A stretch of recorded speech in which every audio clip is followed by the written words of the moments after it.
Hey, Commander, next time we touch down, let's try not to park the ship in a colony of mutant zombies. Just thinking out loud here. I have to go. Alright, see ya.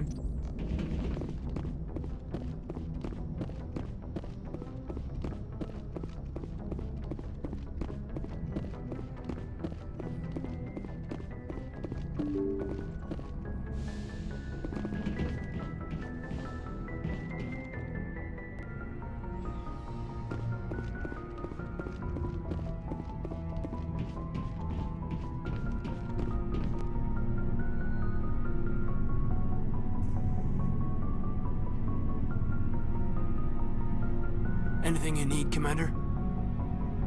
Just trying to get a sense of where the crew's at. Thoughts? Well, they know about the stonewalling you've had from the Council. And what do they think? They're on your side. They're pissed about the resistance we're getting, especially from our side. I'll have a better handle on all of it when my head stops hurting. Another L2 flare-up. Ever thought about going back under the knife? Maybe get an upgrade? No thanks, Commander. One slip and you can't remember your own name. The L2s spike higher anyway. My abilities would drop with pain-free L3s. That'd be a cold day before I turn myself over to a Canadic subsidiary. You distrust them that much? You know the records about the biotic training out on Jump Zero? They're all classified. Because the Alliance made mistakes. After first contact, Canadics was set up to track Element Zero exposures and develop implants for humans. Once we had an embassy on the Citadel, Canadics could bring in experts instead of taking it slow. Get your knuckles rapped a few times, Lieutenant? Yeah, you could say that. Our instructor was a Turian by the name of Commander Vernus. A real hard-ass. He basically had a free pass to break us if it would turn out a decent biotic. Kind of spiraled from there, Commander. Sounds like a classic drill instructor to me. The ones at the Macapa boot camp were brutal. Vernus didn't just push us because it was effective training. He liked it. Anyway, this is ancient stuff. I walked it off a long time ago. I should get back to my duties, Commander. We're here to make history, not rehash it. What's your opinion on the last mission? I'm glad there aren't many aliens like the Thorian. I don't think my stomach could take it. One of my cousins has an agribusiness. I was thinking of calling him. Maybe he can get some shipments into Feros. I mean, now that they're cut off from the company. We'll talk another time, Lieutenant. Commander?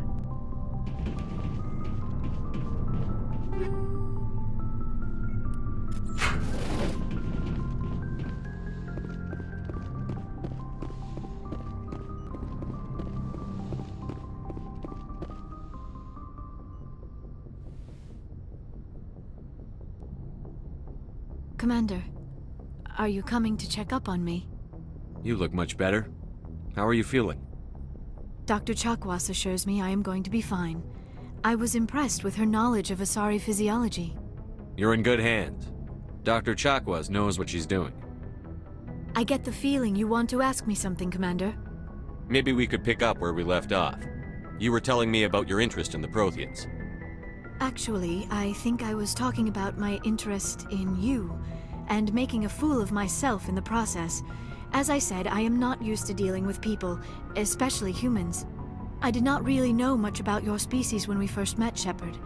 I found it hard to take humanity seriously. Your kind always seemed so rushed and high-strung. But we don't have the luxury of time. An Asari can live for 1,000 years. We're lucky if we hit 150. That is true. At first I thought that was a weakness of your species. After spending time with you and your crew, however, I think it may actually be an advantage.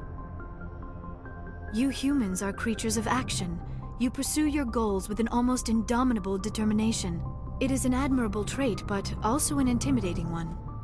You're scared of us? Unfortunately, the rest of the galaxy sees humanity as something of a bully. You run over anyone in your path to get what you want. It is up to people like you to change their minds, Shepard. Why me? There is a reason the Council chose you to become a Spectre. They saw something special in you. The best of what humanity has to offer. I looked into your history. I know what happened on Akuz. The fact that you survived shows a remarkable strength. You didn't need to go behind my back. I would have told you whatever you wanted to know. I apologize, Commander. After our last conversation, I was afraid I would say something stupid again. I wanted to know more about you, to understand what made you into the man you are. There is something compelling about you, Shepard. Are you sure you're interested in me? Or is it my visions of the Protheans? I admit, your connection to the Protheans had something to do with my initial interest, but it has grown beyond that. You intrigue me, Shepard, but I was not sure if it was appropriate to act on my feelings. I thought there might already be a relationship between you and Chief Williams. Williams and I are just friends, nothing more. My mistake, then. I am not as adept at understanding human relationships as I thought. But what about us, Shepard? Is there a mutual attraction, or was I wrong about that too? No, you were right. There is something between us. I knew it, and I knew you felt it too. But does this not seem rather strange? Why do I feel so close to you? We have only known each other a short time. We are from two different species. We have almost nothing in common. This makes no sense. These things never make sense. They just happen, and we get swept up in the storm. You make it sound so chaotic, so dangerous. Don't tell me a little danger puts you off. This is all a bit overwhelming. I am not used to this. You. I need some time. Take all the time you need, Liara. I'll be here. Thank you, Shepard. Let's just talk about something else for now. I should go. Goodbye, Shepard.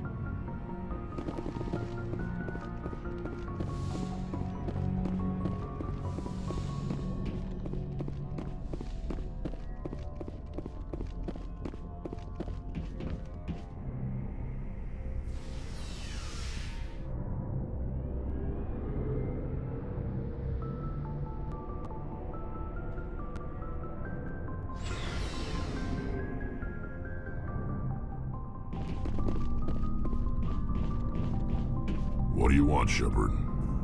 Why did you become a mercenary? Lots of reasons. Such as? Such as, I needed to get out of our system. I needed to eat. I needed to survive. Why not stay and help your people? I tried to help. That's why I had to leave. What happened? I was betrayed. I was head of a small tribe. We were trying to restore order after the war, but the other tribes were against us. They followed Jared, one of the few warlords who survived the war with the Turians. But he was old, and so were his ideas. He wanted to continue the war. He wanted us to fight. Turians, Solarians, each other. It didn't matter who, as long as we were fighting. What did you want? I just wanted Jared to shut up, to stop his ranting. I wanted him to stop leading the tribes astray. But he couldn't understand how much things had changed. We didn't have the numbers to go to war. Even if we did, the genophage made sure we couldn't replenish our numbers fast enough. I told them all to forget about war. We needed to focus on breeding, at least for one generation. And for a while, we were getting through. Some of the tribes started coming around. I take it the warlord didn't appreciate that. No, he didn't. He arranged a crush with the tribes, a meeting on neutral ground. He wanted to talk. We met at the Hollows, near the graves of our ancestors. The skulls of our dead laid bare to remind us where we come from, and where we all go. It's as sacred as any Krogan place can be. Violence is forbidden. It sounds like a trap to me. You must have suspected as much. I did. But when your father invites you to a crush, well, there are some laws that even we hold sacred. Jared was your father? He was. Until that day. We talked. But we didn't get anywhere. When it was clear that I wouldn't join him, he gave the signal. His men leapt from the graves of our ancestors like Krogan undead. The few that were loyal to me died quickly. I escaped with my life, but not before I sank my dagger deep into my father's chest. That is why I left, and that's why I'll never go back. You must have family other than your father. Don't you miss them? You trying to make me cry, Shepard? I've got some unfinished business with my family, but that's all. What kind of business? Before I left, I made an oath to my father's father. I swore to recover my family's battle armor. It was taken from him after the uprising. Who has it? Originally, it was taken by the Turian military. We weren't allowed armor or weapons after the war. Now, it's in the hands of Taun Actus, a Turian scum who collects relics from the war. He's made millions selling Krogan artifacts that were stolen from my people. He's got several bases where he stores his goods, all fortified and guarded. I just don't know which base has my family's armor. Just tell me where to start looking.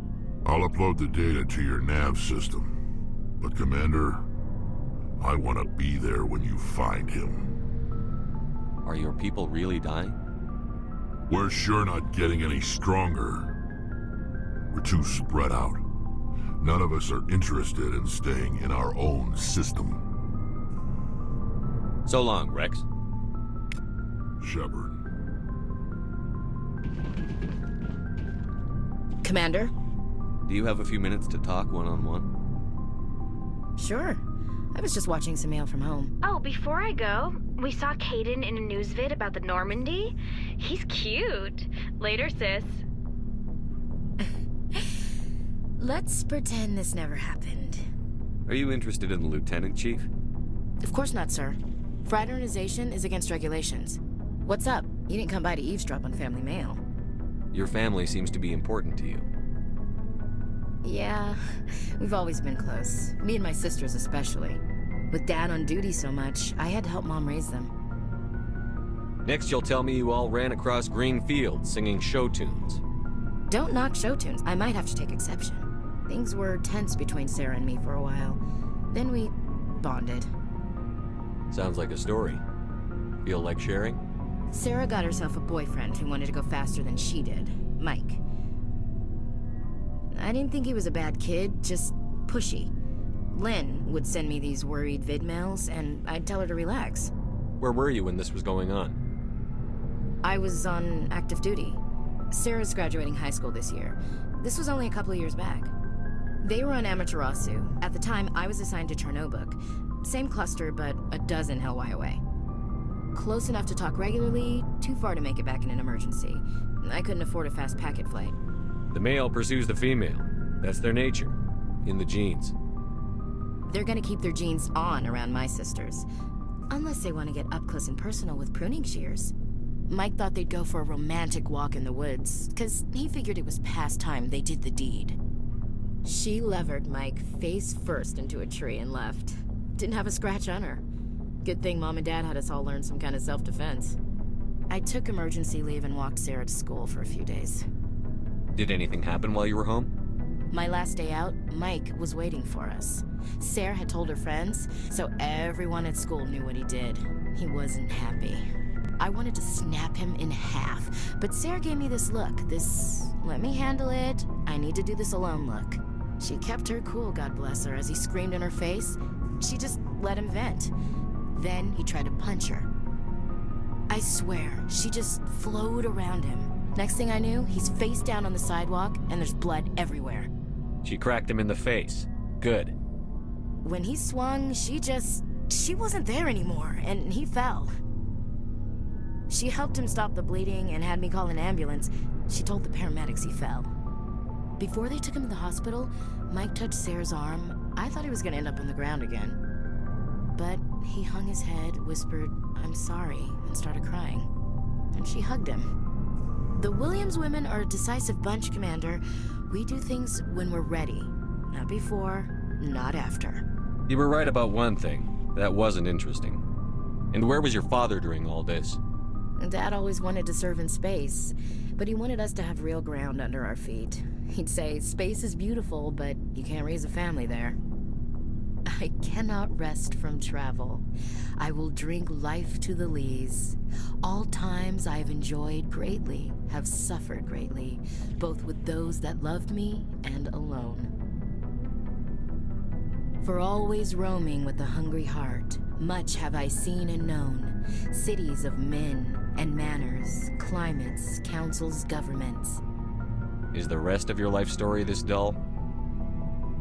Not everyone goes through the crap you had to, Commander. Some of us just live ordinary lives. Dad passed on a few years back. He's probably still watching, though.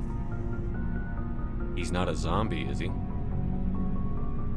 You know, from heaven, wherever that is.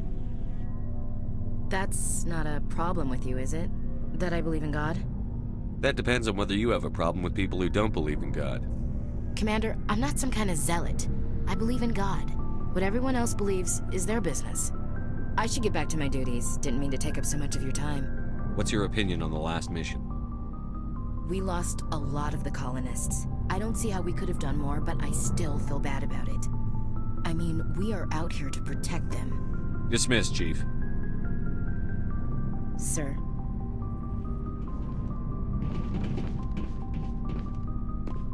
Commander, good to see you.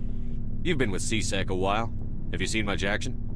Well, not as much as you, but yeah, I've seen some interesting things. I'll bet you have.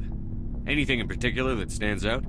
I remember this Solarian geneticist I was sent to investigate. That case was a bit disturbing.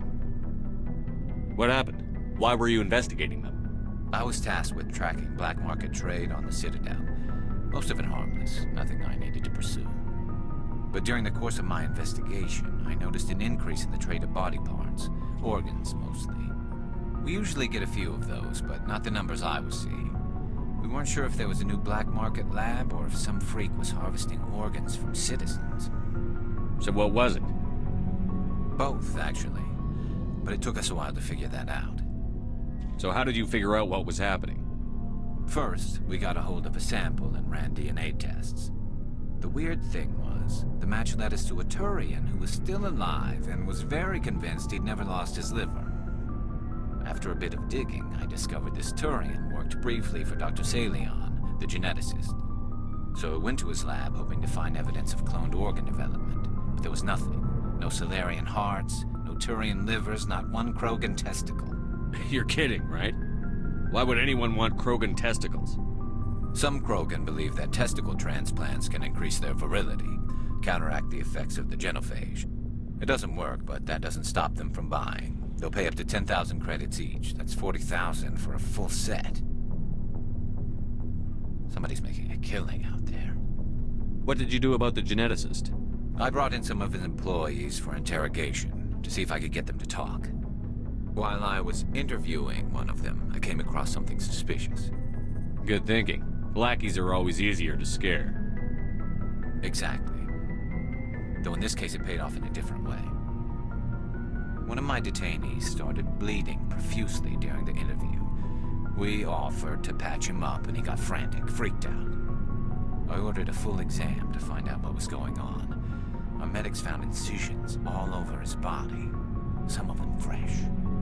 That was our big break. These people weren't just Dr. Salion's employees. They were test tubes. Walking, living test tubes.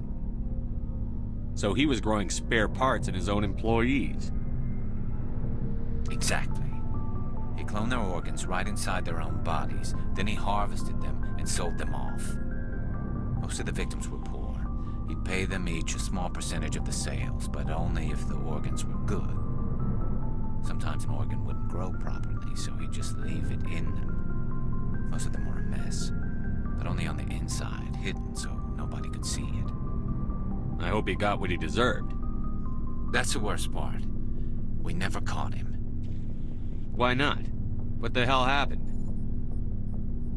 He ran, blew his lab, grabbed some of his employees, and headed for the nearest space dock. By the time I found out, his ship was already leaving. He threatened to kill his hostages if we tried to stop him. But you went after him anyway, right? I ordered Citadel Defense to shoot him down, but CSEC headquarters countermanded my order. They were worried about the hostages, worried about civilian casualties if the ship was destroyed so close to the Citadel. I told them those hostages were dead anyway. He just used them to make more organs, but they wouldn't listen. No wonder you hated it there. Those idiots just let him fly away. Yes, they did. I went to Palin and told him what I thought of him and his policies. He said if I didn't like it, I could quit. Well, I almost did. All they had to do was disable that ship, stop him from running. Maybe the hostages die, maybe they don't, but at least we stopped the bastard responsible for it all. A few casualties is a small price to pay to stop someone like that. Yeah, exactly. I mean, those hostages might be wishing they'd died by now anyway. Just wish I could have stopped him. That's all.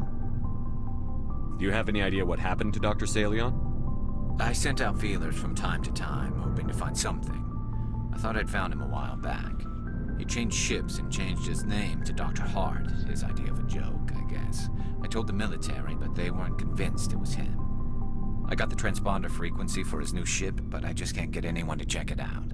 I'll check out the coordinates when I get a chance. I was hoping you'd say that. But Commander, take me with you when you go. If it's Salion, I want to be there when you find him.